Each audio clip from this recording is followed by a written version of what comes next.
Good.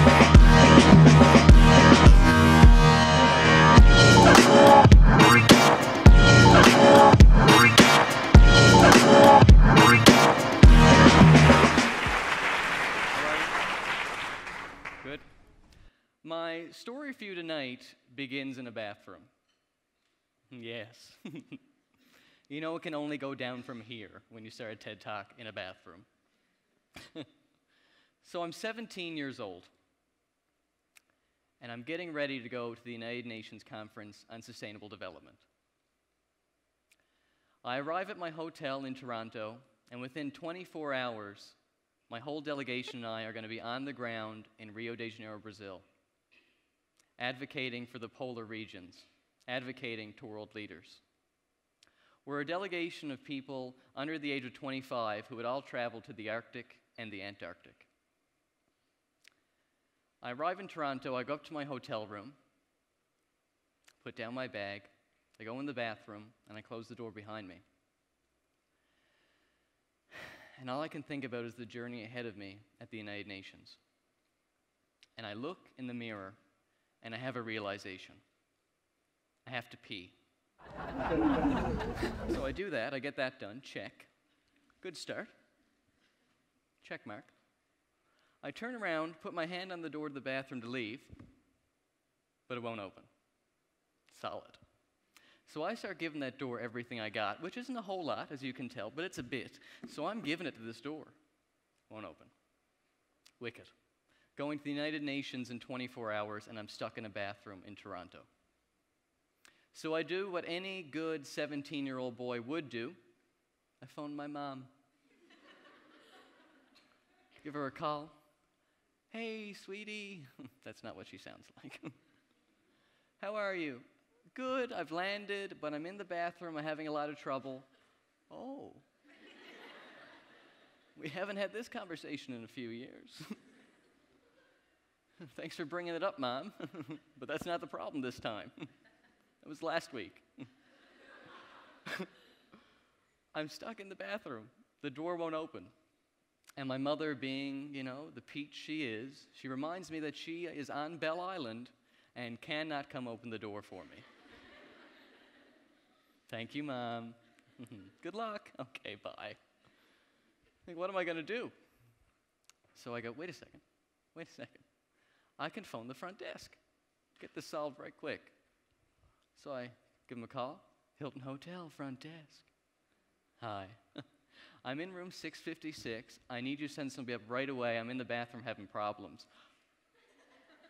Second time, still didn't get it. And they say, do you need a doctor or? No. I'm going to the United Nations tomorrow morning. I need you to send somebody up right away. Of course, sir, no problem. Right away meant half an hour. So I'm sat in the bathtub for a good half an hour. Suddenly, the door opens to the hotel room. I think, perfect, my savior's here. I hear a little rattle at the door. It pops open. And there's a guy stood there. He's about probably 5 feet tall, but he has a crowbar. And he's looking at me like this. Really? Really? This is how I'm spending my evening? So he goes on, and I think, okay, I'm 17 years old. I'm going to the UN tomorrow, but I can't use the bathroom by myself.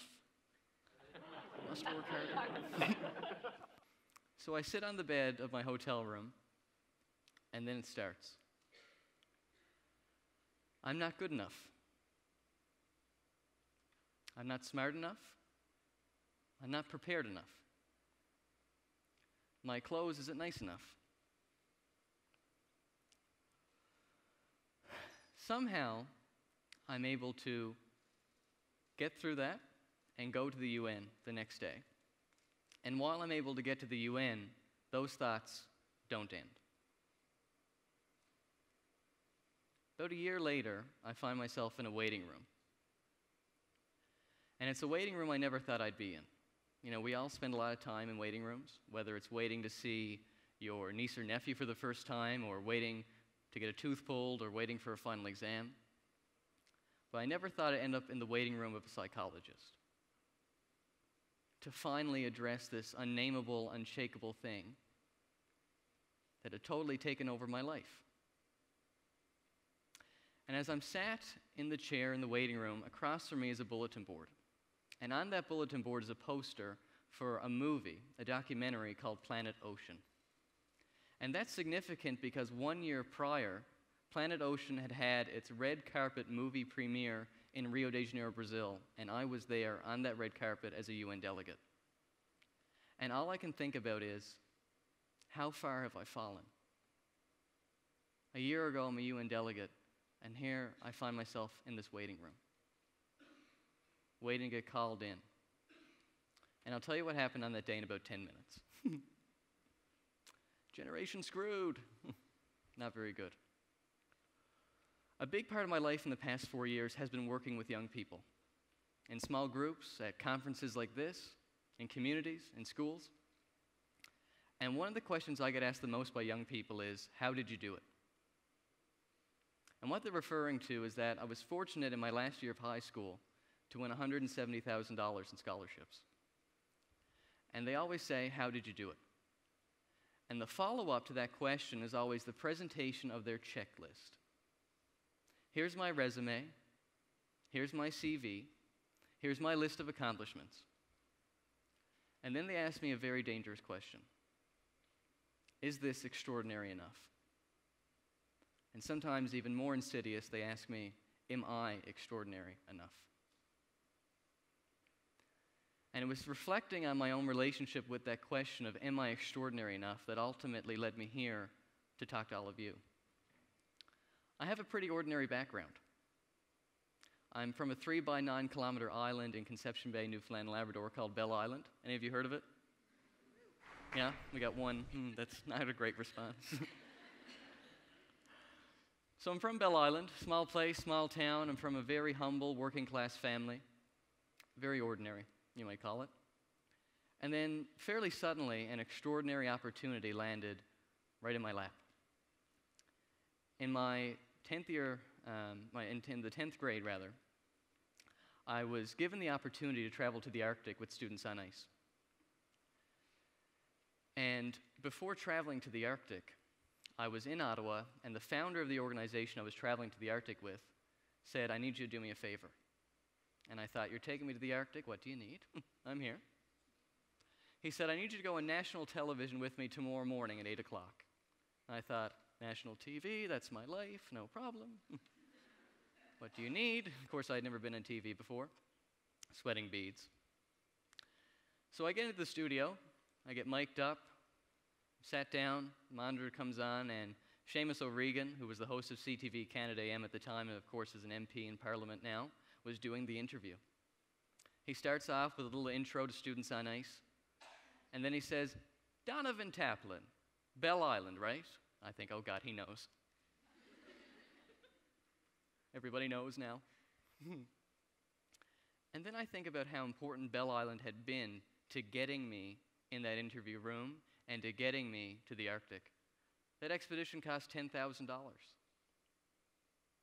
And from a community with more than its fair share of socioeconomic issues, I got the bulk of that funding from Bell Island, Newfoundland, Labrador. And it was thinking about that, which made me say back to Seamus O'Regan, that's right, Bell Island, yep. And then I was ready for that interview.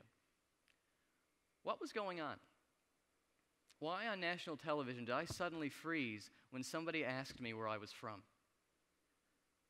Brene Brown, my TED hero, whose research and writing and speaking inspires me and informs me more than probably anyone else, she says this: the irony is that we attempt to disown our difficult stories in an attempt to appear more whole or more acceptable. But the irony is that our wholeness, even our wholeheartedness, actually depends on the integration of all of our experiences, including the falls. And what she's talking about is what I like to call our top secret files. We all have top secret files, don't we? Don't we? It's those lived experiences which we label as too boring or too sad, and we take them away. The first time I realized how important it is to recognize my top secret files and how valuable they can actually be was when I was being interviewed for a 6-figure scholarship. They asked me many questions in the scholarship interview room. But at the end, they asked me one which really got me. They said, if you could have lunch with one person, dead or alive, who would it be? And I'm thinking, I'm competing against Canada's best and brightest, myself included. I've really got to impress them. So I think, Nelson Mandela? Anybody? Maybe?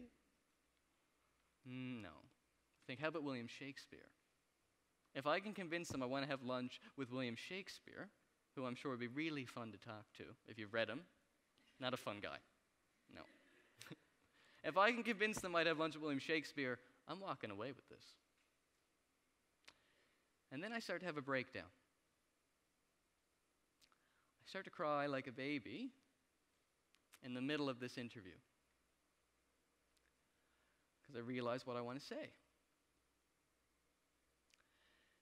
And I say to them, if I could have lunch with one person, dead or alive, it would be my grandmother, who passed away when I was 15 years old.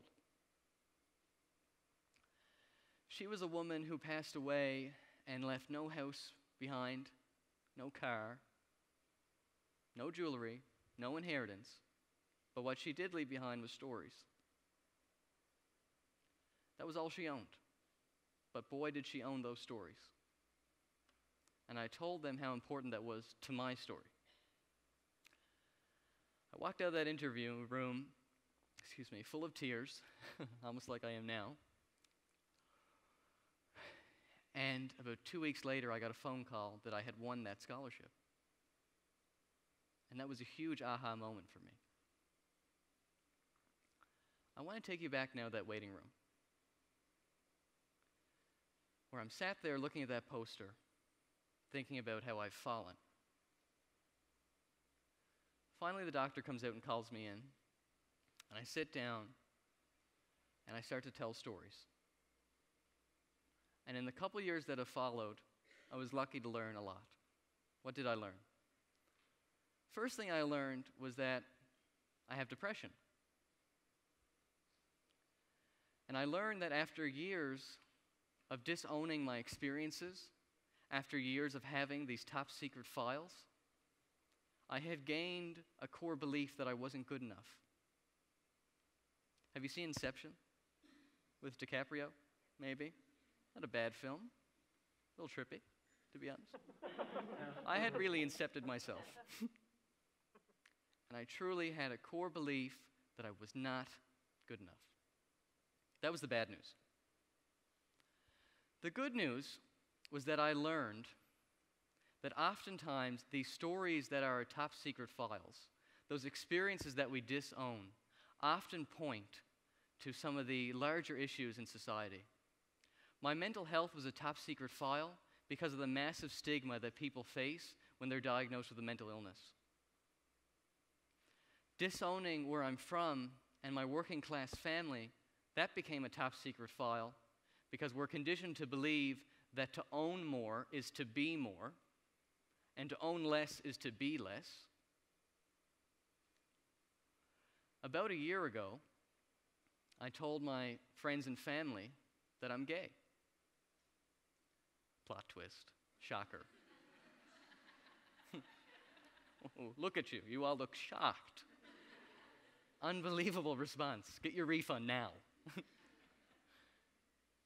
I told them, and that for a long time, that was my darkest, most hidden, most well-guarded top secret file.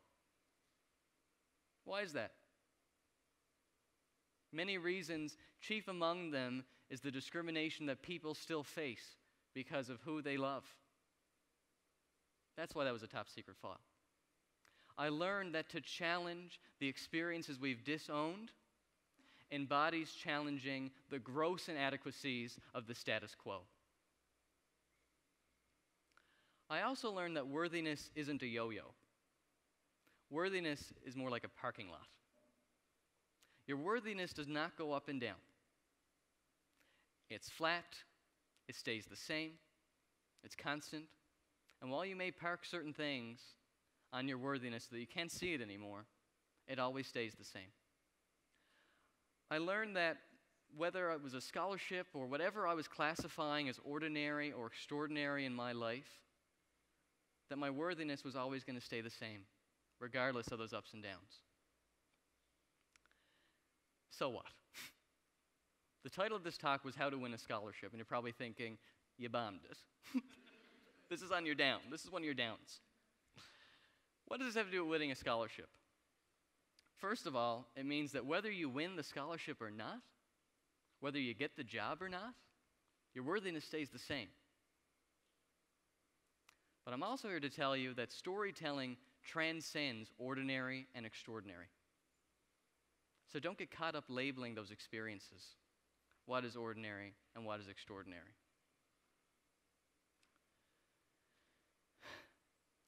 Classifying those lived experiences comes to a disclaimer. First of all, I have to say that the stories young people tell ought to be about what is most meaningful to them and not be about what might be perceived as extraordinary to someone else.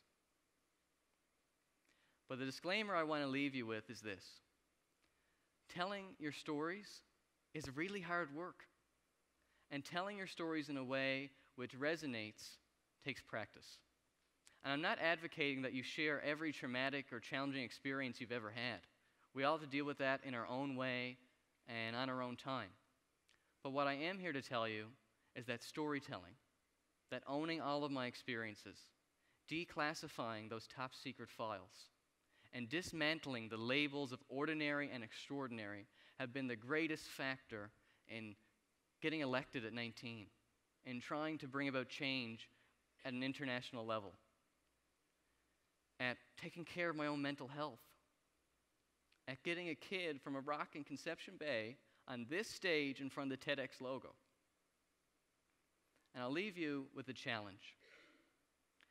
I want you, after this talk is over, after you leave this event tonight, to courageously crack open your vaults and take a look at your top secret files